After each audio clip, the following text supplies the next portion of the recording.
Vandeham Sri Guru Sri Juta Padakamalam Sri Gurum Vaishnava Vansha.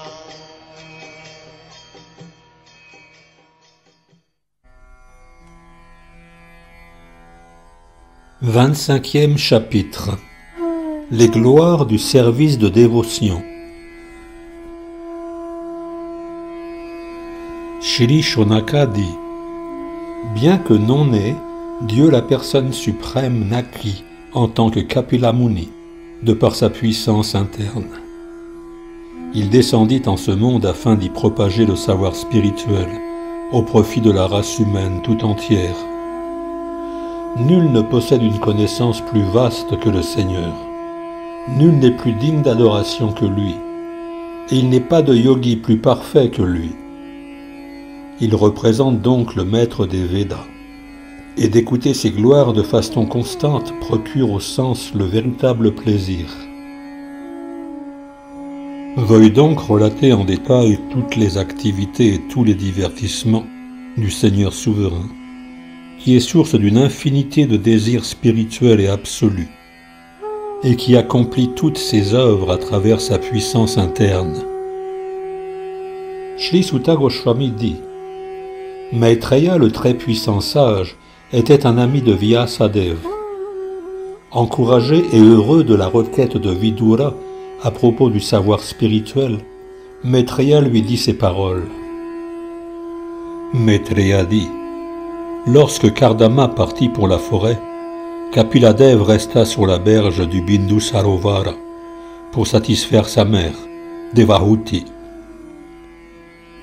Voyant Kapila assis devant elle, parfaitement disponible, lui qui pouvait lui indiquer l'objet ultime de la vérité absolue, Devahuti se rappela les paroles que Brahma lui avait adressées, et elle entreprit dès lors d'interroger son fils. Devahuti dit: je suis lasse d'être harcelé par mes sens matériels, car à cause de cette fièvre, mon Seigneur, j'ai sombré dans l'abysse de l'ignorance. Ta grâce représente mon unique chance d'échapper à cette profonde ignorance.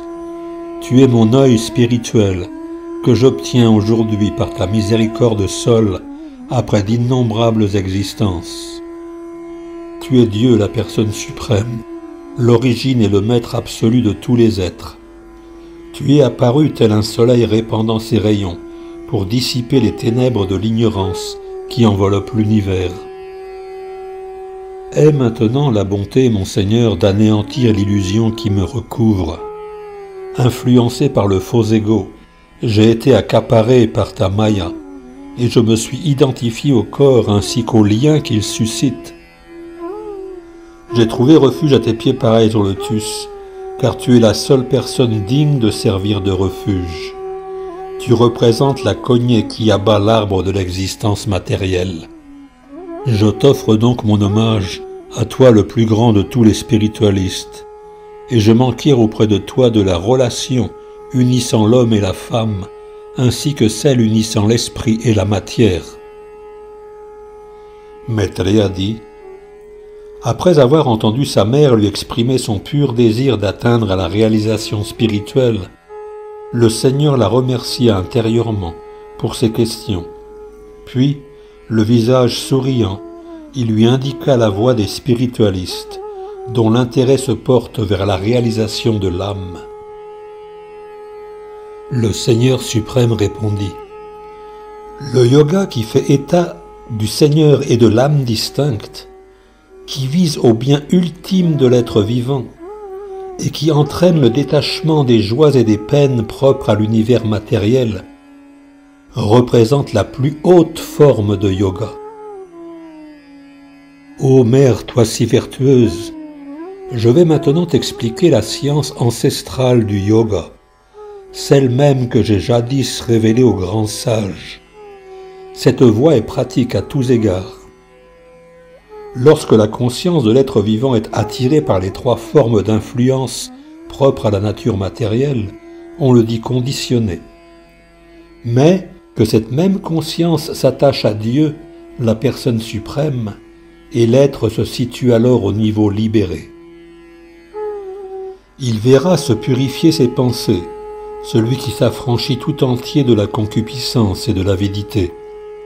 Ces souillures issues du concept illusoire du moi, appliquées au corps, et du mien, appliquées aux possessions du corps. Parvenu à cet état de pureté, il transcende certes le niveau des soi-disant bonheurs et malheurs matériels. L'âme peut alors se voir telle qu'elle est, transcendante à l'existence matérielle, brillante pour toujours de sa propre lumière, jamais fragmentée, et ce, bien qu'elle soit infime. À ce stade, celui de la réalisation spirituelle, l'application du savoir et du renoncement dans le service de dévotion permet de voir toutes choses dans leur juste perspective. On devient alors indifférent à l'égard de l'existence en ce monde, et les influences matérielles commencent à relâcher leur emprise.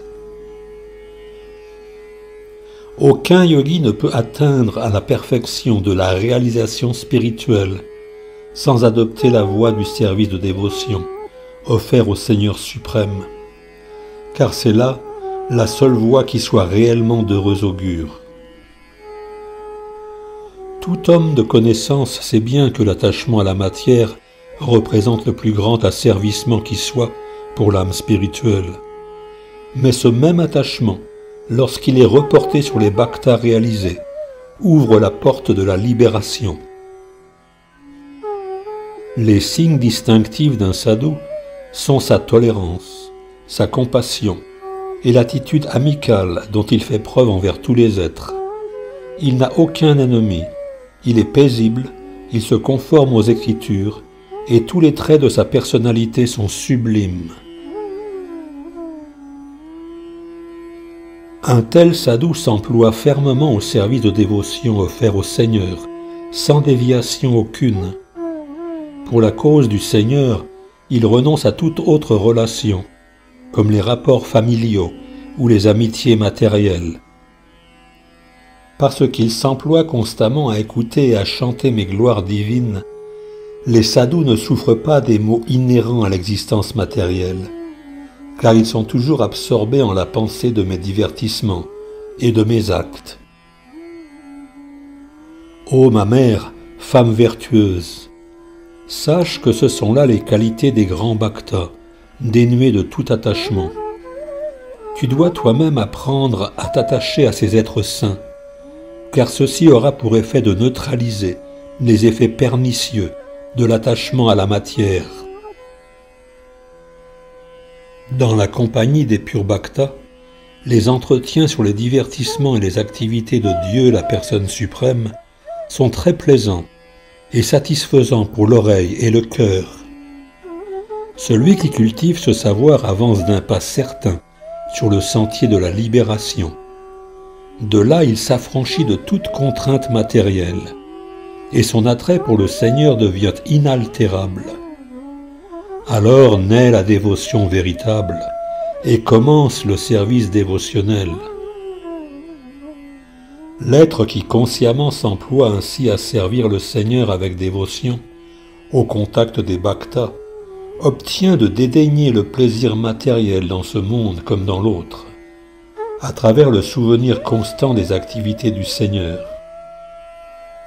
Cette pratique, la conscience de Krishna, représente la voie la plus aisée vers l'acquisition de la puissance surnaturelle.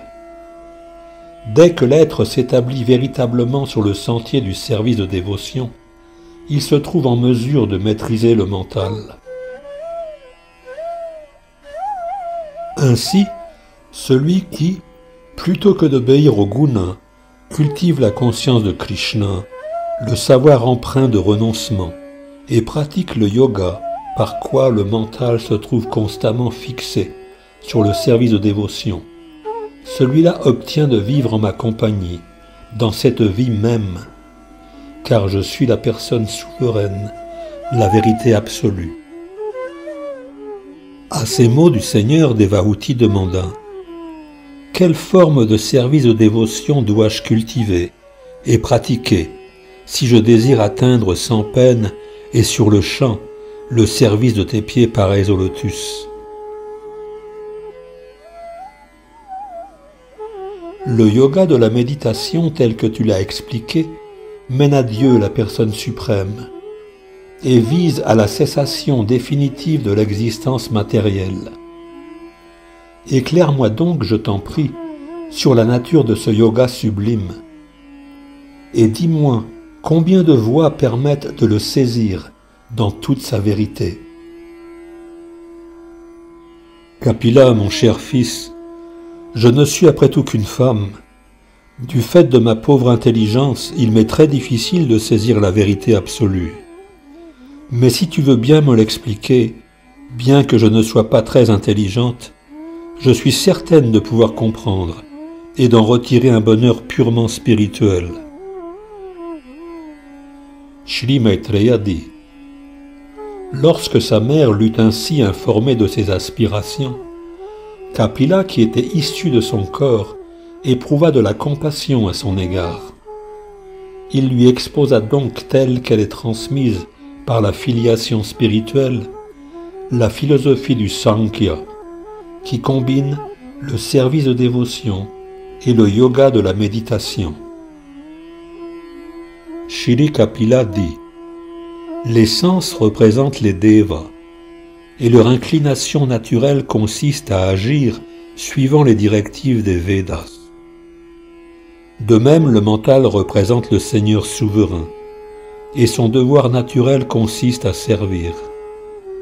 Or, lorsque cette inclination est employée dans le service de dévotion offert à ma personne, sans aucun motif ultérieur, elle devient alors beaucoup plus précieuse que le salut.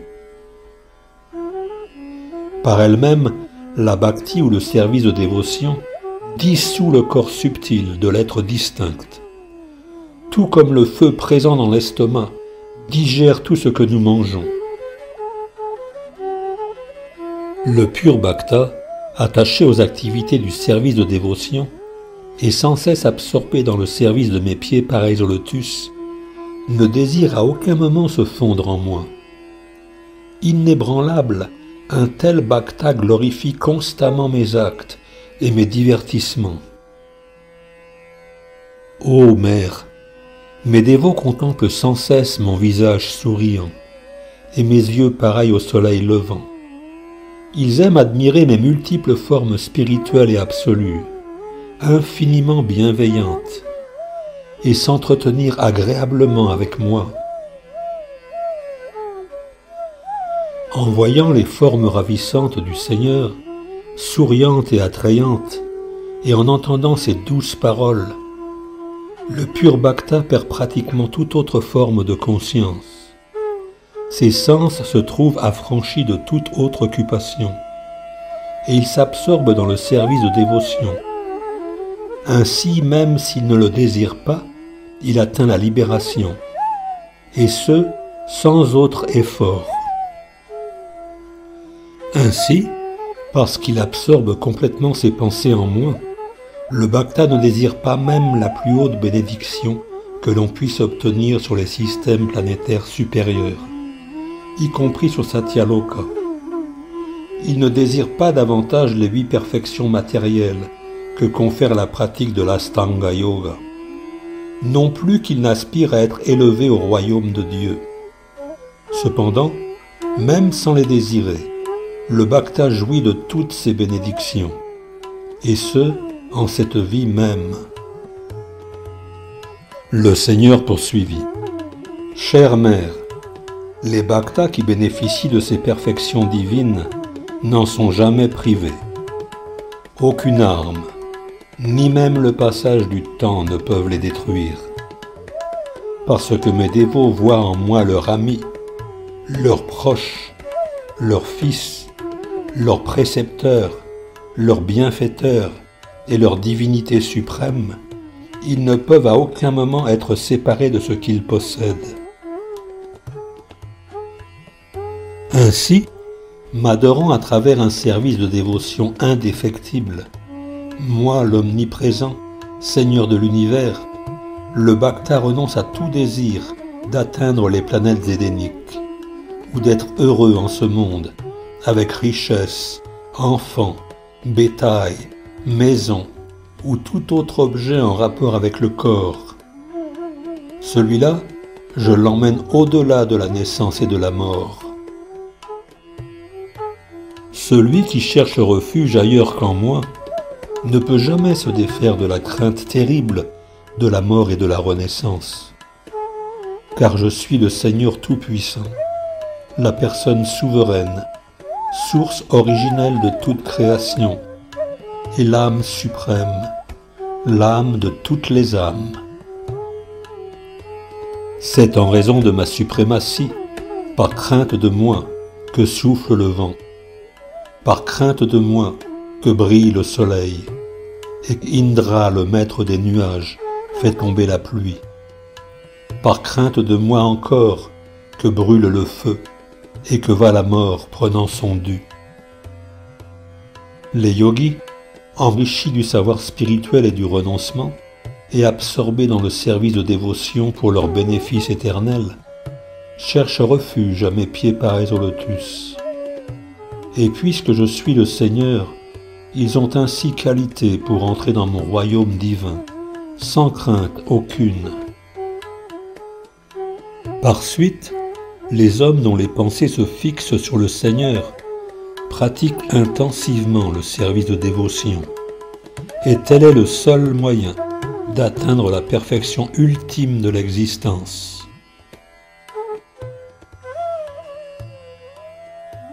Ainsi se termine le 25e chapitre du 3e chant du Srimad Bhagavatam, intitulé « Les gloires du service de dévotion ».